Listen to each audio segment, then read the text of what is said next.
अस्सलाम वालेकुम एवरीवन, ये है मेरी वैनिटी और आप इसकी कंडीशन देख सकते हैं कि इसमें हुआ है बहुत ज़्यादा खलारा, बहुत सारी चीज़ें बिखरी हुई हैं। तो मैंने सोचा कि आज चले मैं इसकी सफाई कर लेती हूँ और जो चीज़ें ख़त्म हो चुकी हैं मैं इनको डिस्कार्ड कर लेती हूँ। तो ये है वो सारी चीज़ें जो मैं आज डिस्कार्ड करने लगी हूँ। और डिस्कार्ड करने से पहले मैंने सोचा कि मैं आपको बता दूँ क्या क्या चीज़ें मैं डिस्कार्ड कर रही हूँ और क्या क्या चीज़ें कैसी थी, क्योंकि इन सबको मैंने यूज़ किया हुआ है तो अब मैं इनका रिव्यू अच्छे से दे सकती हूँ। जी, अब मुझे समझ नहीं आ रही कि मैं सबसे पहले किस चीज़ का रिव्यू दूँ। चलें, ये सनब्लॉक उठा लेती हूँ। ये सनब्लॉक जेनफार्म का है और इस जेनफार्म की ना हर चीज़ बहुत अच्छी है। जेनफार्म का मॉइस्चराइज़र बहुत अच्छा है, जेनफार्म का फेस वॉश बहुत अच्छा है, जेनफार्म का सनब्लॉक मतलब ये बेस्ट है। मैं ये सनब्लॉक तकरीबन 3-4 महीने से यूज़ कर रही हूँ और मुझे ना पिगमेंटेशन का बहुत ज़्यादा इशू था और इसने वाकई में ही मेरी पिगमेंटेशन का जो इशू था ना उसको कवर किया। तो ये सनब्लॉक तो मैं दोबारा ज़रूर लूँगी। एक इसका जेनफार्म का आई थिंक वो भी हेक्साकोर है उसका नेम, वो भी बहुत अच्छा है और ये वाला भी बहुत अच्छा है। वो आई थिंक 1500 का है और ये 1300 का है, तो मैं ये ज़रूर लूँगी। दूसरी प्रोडक्ट भी मैंने सोचा कि मैं जेनफार्म की ही रिव्यू कर देती हूँ। ये मेंडालिक सीरम है जेनफार्म का और ये बहुत अच्छा है एक्नी प्रोन स्किन के लिए। 70% तो आपकी एक्नी लाजमी ख़त्म करता है। मुझे इससे काफ़ी फ़र्क पड़ा था, लेकिन ये मैंने यूज़ करना छोड़ दिया है। उसकी रीज़न ये थी कि ना ये स्किन बहुत ज़्यादा ड्राई आउट करता है। आप मॉइस्चराइज़र लगा लो, आप कोई भी मतलब कोकोनट ऑयल लगा लो, आप अपना मुँह चौपड़ लो, लेकिन ना इससे ना बहुत ज़्यादा स्किन ड्राई आउट होती है। तो इस वजह से ये मैंने छोड़ दिया हुआ है, लेकिन एक्नी को वाकई बहुत ज़्यादा फ़र्क होता है। तो जिसने ये यूज़ करना है वो अपनी बस एक्नी पे अप्लाई कर ले, तो ये बहुत अच्छा है।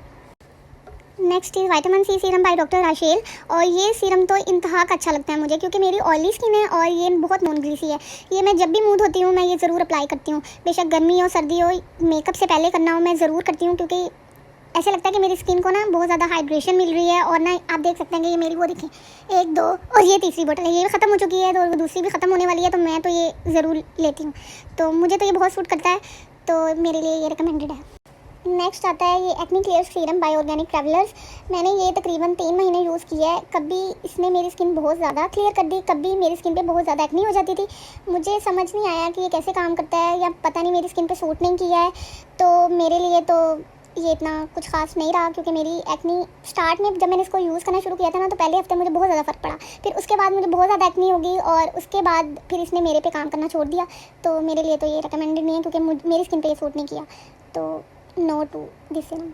ये tea tree oil by body shop. और ये जो सीरम है ना इट वर्क्स लाइक वंडर्स। मतलब कि आपकी जितनी भी बुरी एक्नी हो ना, आपने रात को इसको अप्लाई किया होगा तो सुबह आपकी जो एक्नी है ना वो काफ़ी हद तक बैठी होती है, ये काफ़ी हद तक क्लियर हुई होती है। तो ये सीरम तो मेरे लिए बहुत अच्छा है, लेकिन इसकी एक बात ये है कि ये बहुत ज़्यादा एक्सपेंसिव है। मतलब 3500 या 4000 का ये सीरम है और बंदे को लेते हुए भी 100 बार सोचना पड़ता है मैं लूँ ना लूँ। इवन कि यूज़ करते हुए भी सोचना पड़ता है कि मैं इसको कितनी कंजूसी से यूज़ कर सकती हूँ। तो लेकिन स्किन के आगे कोई चीज़ भी महंगी या सस्ती नहीं होती, आपको सबसे पहले अपनी स्किन को ही देखना होता है। इवन कि मैं इसकी दूसरी तीसरी बोतल है मेरी, ये देख सकते हैं आपके, ये मेरी वो देखें दूसरी बोतल भी पड़ी हुई है। एक बोतल मैं इससे पहले भी यूज़ कर चुकी हूँ, वो मैं डिस्कार्ड कर चुकी हूँ।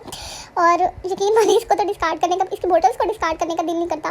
ये अभी मेरे दिल में ख्याल आया है कि मैं इस बोतल को डिस्कार्ड नहीं करूँगी, इसमें मैं अपना कोई होममेड सीरम बना के फिल करूँगी और फिर इसको अपनी वैनिटी में रखूँगी। क्योंकि बॉडी शॉप की सीरम्स या प्रोडक्ट्स या कोई भी चीज़ पड़ी हो तो उसकी तो शौक ही अलग होती है, और हम पाकिस्तानियों को तो शौकी मारने का शौक ही बहुत है। तो I am not going to throw it. तो ये वापस जाता है मेरी वैनिटी में। नेक्स्ट है मेकअप रिमूवर, मतलब माइसेलर वाटर है, एक पॉन्ड्स का है और एक गार्नियर का है, और ये दोनों ही बहुत अच्छे हैं। दोनों ही आपका मेकअप इजीली रिमूव कर देते हैं, विदिन 30 सेकंड्स ये आपका मेकअप इजीली रिमूव कर देते हैं। तो ये दोनों ही बहुत अच्छे हैं। नेक्स्ट है ये फाक के डिओड्रेंट, ये दोनों ही बहुत अच्छे हैं। मतलब 3-4 आवर्स आपकी स्वेटिंग को ये कंट्रोल रखते हैं। मुझे अंडर आर्म में स्वेटिंग का इशू है तो मैं तो इनको बहुत ज़्यादा यूज़ करती हूँ और ये भी हो गए हैं ख़त्म, तो मैं इनको भी डिस्कार्ड कर रही हूँ।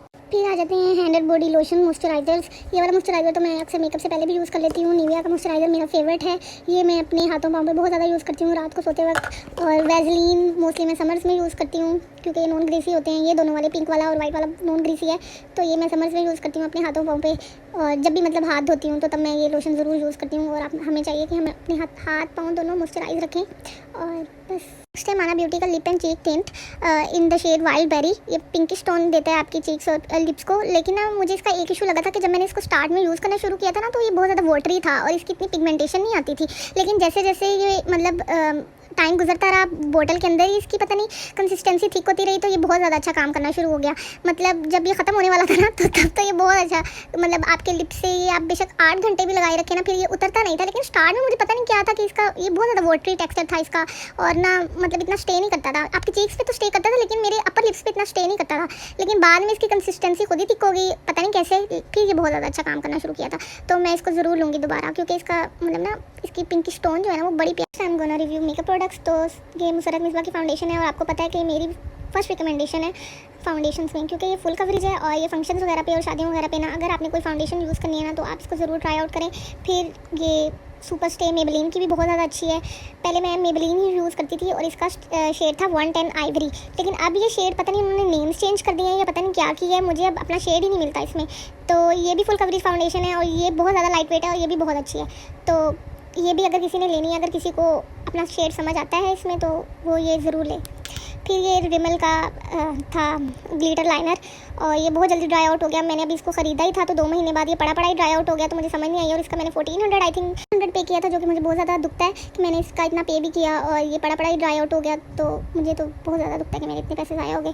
और फिर ये आ जाता है रिमल का transparent face powder in the shade 001 और ये बहुत अच्छा है, बहुत ज़्यादा लाइट वेट है। मैंने इसको बहुत यूज़ किया है, अब मैं इसका दूसरा भी लेने वाली हूँ। और ना ये ऐसा नहीं लगता कि आपने मुंह पे कोई आटा मला हुआ है या कुछ भी इस तरह से, ये बहुत ज़्यादा अच्छा है। मतलब अगर इस पे लिखा हुआ ना ये ट्रांसपेरेंट है तो ये वाकई में ट्रांसपेरेंट है। तो ये है मिस रोज़ का कंसीलर और इसका किसको नहीं पता, इसको तो मैं कहती हूँ कि पाकिस्तान की 80% आवाम ने यूज़ किया ही होना है, क्योंकि इतना अफोर्डेबल है, 300 या 250 का है और ये 3-4 घंटे स्टे भी करता है आपकी स्किन पे। मतलब मुझे मैं फिटमी का कंसीलर यूज़ करती थी, मुझे वो बहुत पसंद है, रेवोल्यूशन का पसंद है, लेकिन प्राइस वाइज अगर मैं देखूँ ना 350 में अगर कोई कंसीलर मिल रहा है उनके कंपैरिजन में तो मिस रोज़ मेरे लिए बहुत ज़्यादा रिकमेंडेड है। नेक्स्ट है ये ड्यू स्टिक और ये मुझे याद ही नहीं आ रहा कि मैंने कहाँ से ली थी, लेकिन ये इतनी अच्छी है कि मतलब आप इसको लगाएंगे ना तो 24 घंटे तक आपको कोई स्वेटिंग नहीं होगी अंडर आर्म्स पे। और ये मुझे अब दोबारा मिल भी नहीं रही और मैं अब इसको ऑनलाइन चेकआउट करने की कोशिश करूँगी, लेकिन ना ये बहुत ज़्यादा अच्छा, इसका क्रीमी टेक्स्चर है। आपने क्रीम की तरह इसको अंडर आर्म्स पे अप्लाई करना होता है और उसके 24 घंटे बाद ना आपको इसको यूज़ करने की ज़रूरत नहीं पड़ेगी।